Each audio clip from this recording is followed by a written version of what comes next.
is building wealth. That's what's really important to me. And how we build wealth, we have to have people. And Ciggzree can't do it by herself. I have a lot of knowledge, but the knowledge isn't any good if we don't implement the knowledge. It's important that we implement the knowledge. And we have to be careful of how we implement the knowledge, because if we're going to do all this work, we don't want anybody to take our plan and our processing and do it themselves.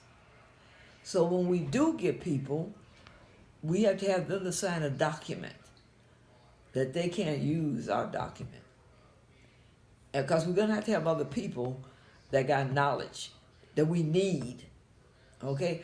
Like, take for instance, there's a lot of sharp people out, but they don't know what to do with their knowledge. We know if we need them, we need their knowledge. And people who haven't heard about making wealth or building wealth, and we want $1 million companies, they run away from that. They don't believe in that. Ours is, it can be done. But it ain't about me. And that's what black people get wrong. I want to learn so I can do it myself. It won't work that way. It's not about me. When you walk into this office, I never say, this is my office. I say, this is our office. Because what we always want to say is, these are our companies. This ain't just Ciggzree's company. These are our companies that we're going to start building new companies. And as these new companies come in place, it's things that we know that people would really like to have. Black people are very talented. They're talented in clothing. They're talented in food. They're talented in music. They're talented in designs and everything. So why don't we take our talents and our knowledge? Hair treatment, talented in that. Wigs, hair, we're talented in that. And we don't even have a business that is hair goods where we buy it wholesale. Wow. We going paying the full price for this hair. Why? When we should be wholesale distributors. So when you get in wholesale, you can help people who are hairstylists. You can help them, because if you get in the wholesale, you can give them an opportunity to buy at a lower price. So what you're doing, you're building wealth, right? Wow. Yeah. You're building wealth. Wow. We buy the best furniture there is. And we don't have a designer for furniture? Why? Why? That's going to be one of the businesses we're tied into. Exactly. And also, we need big real estate firms. Why? Real estate firms, real estate people know how to get people to buy as investors. The wealth is in the land. Those who control the land, that's where the wealth is. We need the biggest construction companies, because how are we going to build wealth if it's just one contractor? So what we're doing now, we're working on building a big construction company, and it's called Construction Management Company, because they don't have to give up their own companies. They can be up under the umbrella of the Construction Management Company. So you can be building 3 to 40 houses.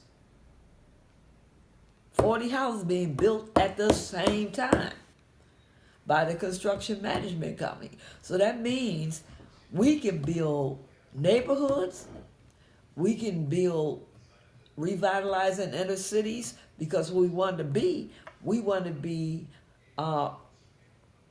should I say, consultants and revitalizing inner cities. And we also want to be the ones who get the money for revitalizing inner cities. And there's millions of dollars to do that.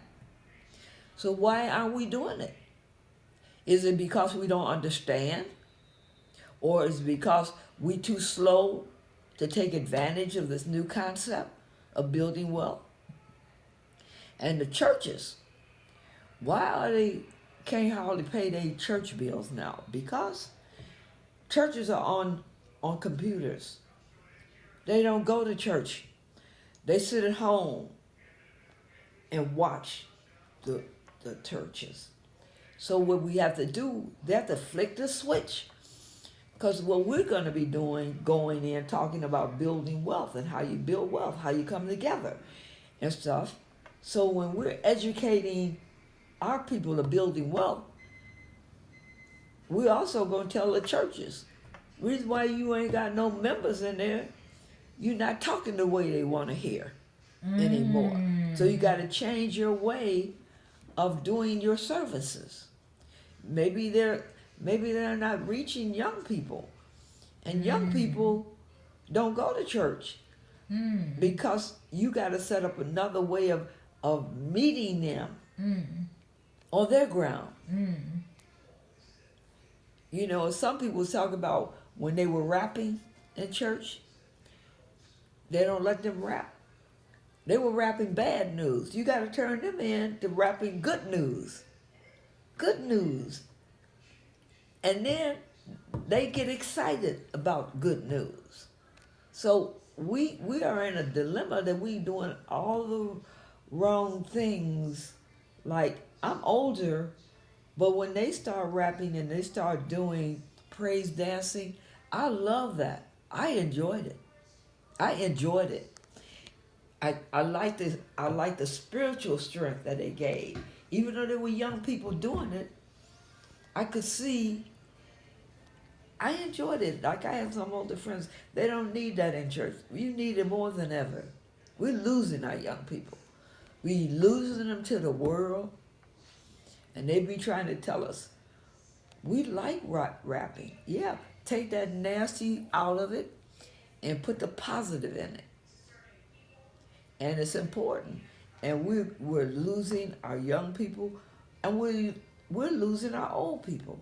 The reason why we're losing our old people is because they don't want to change the way the message is brought. And then also, if all you got is old people in the church, how are they going to pay for the church when they're on a fixed income? It's too expensive to go to church. Everything is too expensive. And you got to get money. You know, and your little money ain't working out. So you got to involve other people who have good jobs and everything, so they can carry some of the load. And the older people don't have to worry about, I don't want to go to church because I don't have that much money to put in church today. I got every kind of issue that I pay for church. It should be enough people in that church that are able to take up the slack. Well, Ciggzree, you would know because you have really built wealth in your life. Give people some advice on how to get started. Yeah, that's what's important. And like I was telling, I got one. She sees you have to see the vision. If you don't understand the vision, you can't implement the vision. Wow. Okay, and no way you can implement the vision. And what happens when I was little, and I was telling my mother, like I was telling you, that I want to be somebody.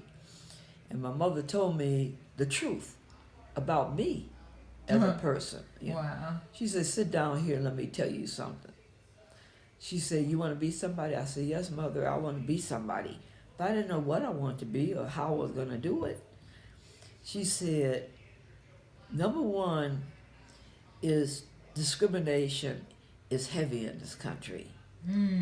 And two things that they got is your your race and also your gender.